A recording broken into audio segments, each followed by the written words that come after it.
varios otros países están evaluando volver al confinamiento por un nuevo brote de coronavirus. Vamos a ver el informe de nuestro jefe de la sección internacional, Rolando Escandón.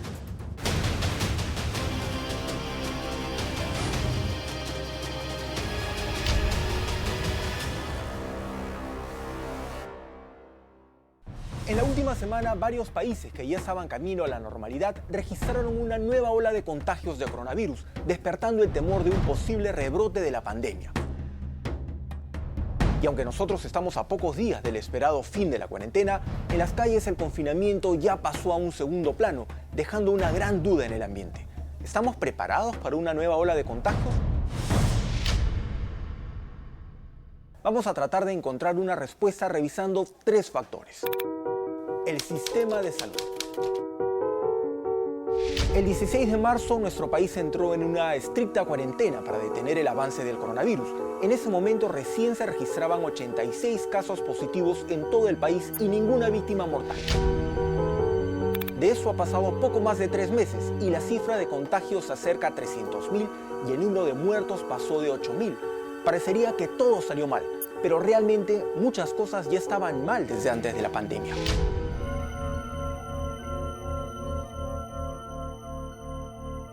Hace 3 meses, Perú contaba con 100 camas de cuidados intensivos. Hoy, el sistema de salud cuenta con más de 1.300 unidades UCI. Se han levantado hospitales temporales, se compraron respiradores y hay proyectos de respiradores hechos en Perú. Incluso, también se desarrollarán test en nuestro país y no sería necesario importarlos. También, el terrible cuadro de la falta de oxígeno, medicinas y los pacientes que no encontraban espacio para ser atendidos parece estar superado. Pero hay que recordar que la inversión en salud apenas supera el 4% del Producto Bruto Interno, algo bajo si se compara con el 8% que destina Costa Rica y que le permitió salir de la pandemia con apenas 12 muertes y poco más de 2.000 contagios. Al salir de la cuarentena, nuestro país enfrentará un duro camino para recuperarse económicamente, y eso hará más complicado invertir en mejorar hospitales y adquirir equipo.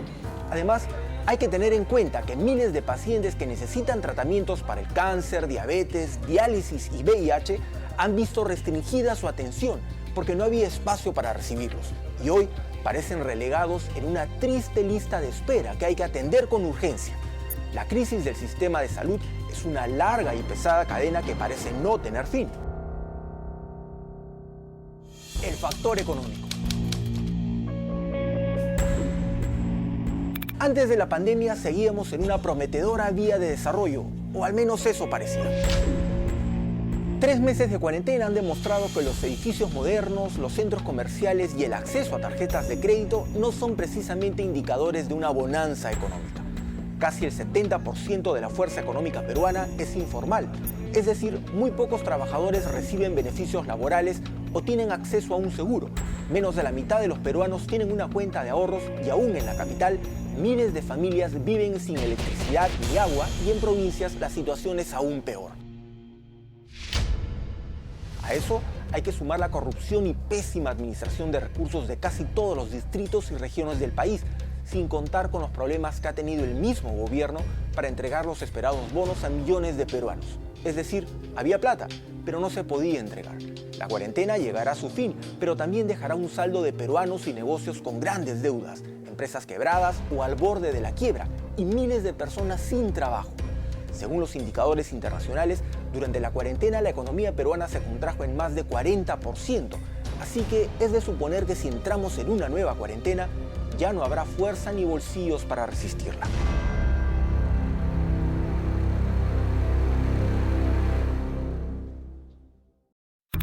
Lo que aprendimos como sociedad. Solo en los primeros 15 días de cuarentena hubo más de 33.000 detenidos por no respetar las normas de aislamiento social. En las primeras semanas de restricción, miles de peruanos decidieron abandonar Lima a pie y caminar cientos de kilómetros de regreso a sus regiones, sin que ninguna autoridad atine a brindarles solución. Hoy, 3 meses después, las calles se han convertido en campo de batalla entre vendedores informales y fiscalizadores. Por un lado, la falta de trabajo unida a la desesperación por pagar deudas y comprar comida. Del otro lado, poner orden y evitar que el virus se siga propagando. Y así pasan los días sin consenso y sin solución. Eso sin contar el incremento de la actividad delictiva en todo el país, Y es que más de 11.000 policías resultaron infectados y 200 han muerto por coronavirus. El apoyo de las Fuerzas Armadas ha sido vital para mantener la seguridad, pero también han registrado bajas y contagios en su esfuerzo por controlar las aglomeraciones. Es decir, pese a la gravedad de la pandemia, miles de peruanos no quieren cuidarse ni cuidar a sus seres queridos, y mucho menos tienen cuidado de contagiar a otras personas. Nuestra economía y el sistema de salud acaban de atravesar uno de sus peores momentos y no se puede saber cuánto tiempo tardaremos en recuperarnos de esta terrible experiencia. Nos acercamos a un retorno a la normalidad que implica que millones de personas vuelvan a salir a las calles, y eso significa que la aparición de nuevos contagios será inevitable. Si no hemos tomado conciencia de la situación de los hospitales y de la crisis económica que ya se siente, a partir de julio ya no se tratará de sálvese quien pueda, sino de sálvese quien quiera.